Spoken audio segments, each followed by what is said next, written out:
true self. And I say it to say is we come in this door and we talk about this a lot, inhabiting your true self. And a lot of times we look for ourselves and everybody else, and you can tell you inhabit your true self, and you're like, well, where? Well, it starts here.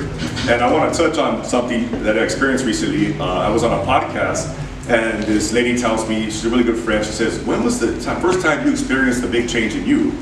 And I said, well, I got to share a story with you. She goes, well, go ahead and share. I said, okay, well, it was 2011, I was getting ready to parole, and I had an older homie ask me, hey, can I ask you something? When was the last time you were comfortable in your own skin?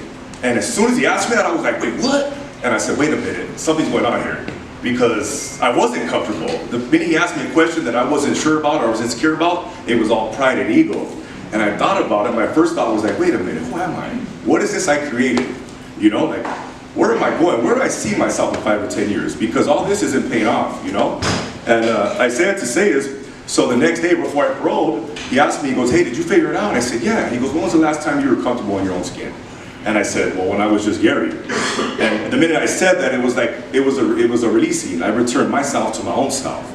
And one thing I realized is that when I came through Homeboys, when I knew something was up here, I knew I wasn't living right. I'm gonna share another story with you. I remember when I paroled, I had the Jordans, I had the 501s, I had a brand new iPhone, fitted pro club hat, blasted back, and I thought it was all that. I was at a party, and now I have my family members, they kind of broke the cycle. They're talking about IRA, Roth, stocks, and bonds. I'm like, what is this shit they're talking about, And then so a lady turns to me, she goes like, so what do you do for a living?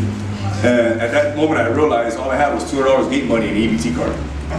And all I could think about, well, I had this notoriety and fame, but it's not paying the bills. What's going on here? That shook the fabric of morality. Like, wait a minute, all these things I did, they were for nothing.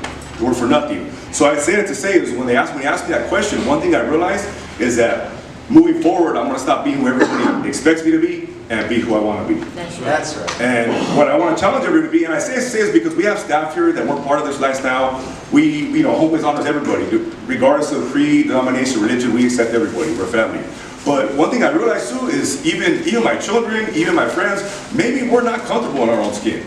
Even though we're not gang members, some of us still might not be comfortable in our own skin. So what I want to challenge you to do is just inhabit your true self. Stop being who everyone expects you to be. And like my friend Jose says, just be. All right, thank you.